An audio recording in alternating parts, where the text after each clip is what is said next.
Alors, l'électeur médian va voter pour la décentralisation si et seulement si, donc on vote pour la décentralisation, on vote pour la décentralisation si et seulement si l'utilité qu'il va avoir dans un système décentralisé sera supérieure ou égale à l'utilité qu'il va avoir dans un système centralisé. Alors, quelle est l'utilité qu'il va avoir dans un système décentralisé? Dans un système décentralisé, l'individu qui se trouve au point 1 sur 4 va avoir quoi? Donc, c'est 1, le bénéfice d'aller à l'université, moins, donc mettons, le taxe qu'il va payer. La taxe qu'il va payer, évidemment, par rapport au système centralisé, c'est 2 fois plus. Mais attention, il va, lorsque c'est décentralisé, faire comme parcours 0 km.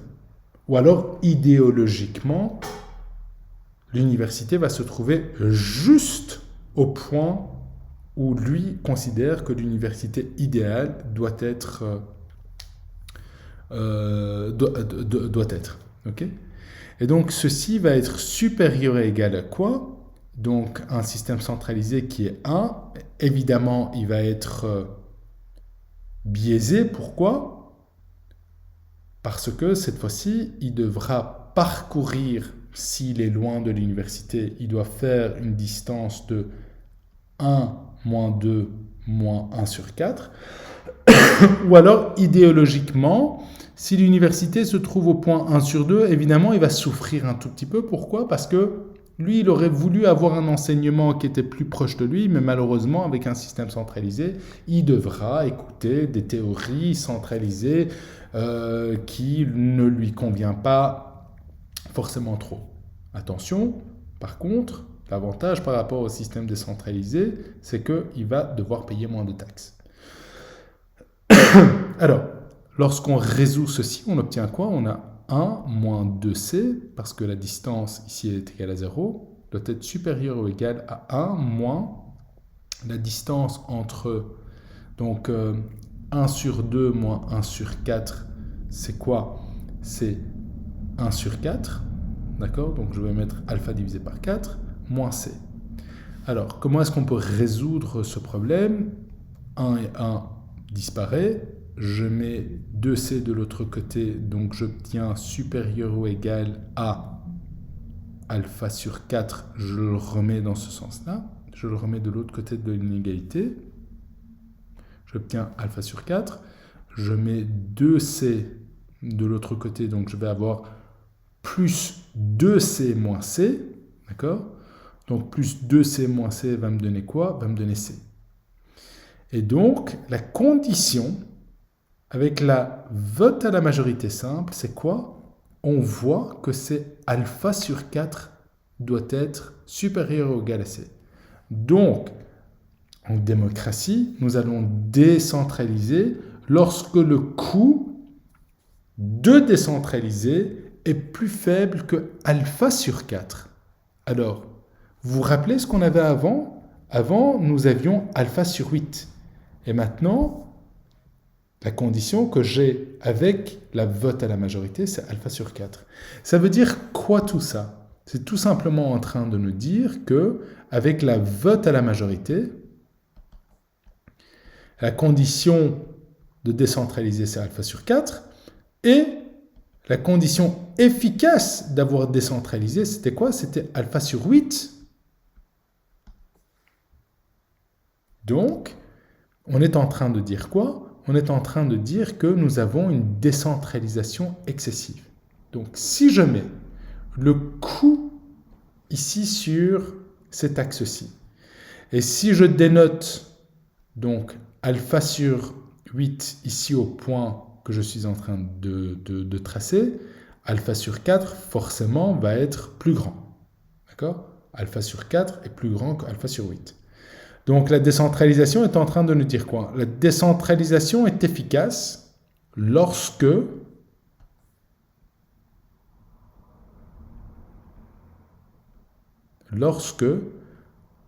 le coût est inférieur à alpha sur 8.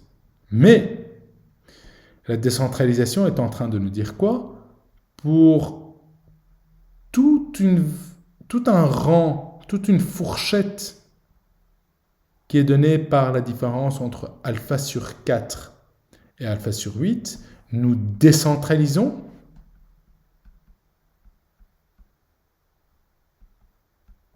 Nous décentralisons, mais cette décentralisation est inefficace. Pourquoi? Parce que les économistes vont dire quoi? Les économistes, avec l'analyse que je viens de faire, vont dire attention, ça coûte trop cher de décentraliser. Ça coûte trop cher de décentraliser lorsqu'on voit que le coût est trop élevé, c'est-à-dire que le coût est supérieur à alpha sur 8. Mais par contre, qu'est-ce qui se passe avec les démocraties? Nous sommes en train de décentraliser. Donc il y a quelque chose qui ne va pas. D'accord? Et nous devrions essayer de comprendre pourquoi est-ce que la démocratie va faire que nous avons une décentralisation lorsque l'analyse économique très simple est en train de nous dire ne décentralisez pas lorsqu'on est dans cette zone verte. Alors la réponse est très simple. La réponse est tout simplement en train de nous dire que, d'accord, la décentralisation, et ça c'est la conclusion de ce chapitre, est en train de nous dire quoi? C'est tout simplement en train de nous dire que les individus vont voter pour eux et pas pour la nation. Donc, si je prends le pays qui se trouve entre 0 et 1, même si c'est intéressant de voter pour le centre, d'accord, même si c'est plus efficace de voter pour le centre, mettons ça dans une couleur, et je vais essayer de repérer les couleurs que j'avais mis avant, donc c'était en jaune, même si c'est efficace de voter pour le centre, au lieu de voter pour la décentralisation, qu'est-ce qui se passe? Les gens, les individus qui se trouvent à l'extrémité, d'accord? Les individus qui se trouvent à l'extrémité vont, eux, d'une manière égoïste, voter pour la décentralisation. Pourquoi? Parce que ça les arrange. Et donc, c'est une externalité qu'ils vont imposer sur toute la nation. Puisque pour ces individus qui se trouvent vraiment à l'extrémité, c'est plus simple d'aller et de choisir le point 1 sur 4. Qu'est-ce qu'on va voir?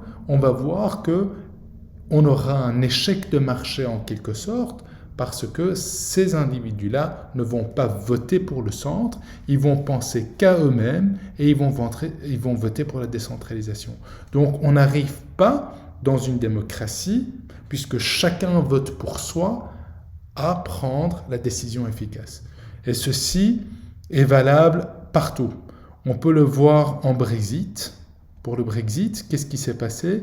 Les gens n'ont pas pris l'entièreté du pays en compte. Ils ont tout simplement, les gens qui se trouvaient à l'extrême, et c'était les gens extrémistes qui ont voté tout simplement pour leur intérêt égoïste sans prendre en compte l'intérêt global du pays. Et on est dans un monde où, en fait, on arrive à bien comprendre ces situations qui peuvent être inefficaces, mais pourtant, on les voit dans une économie.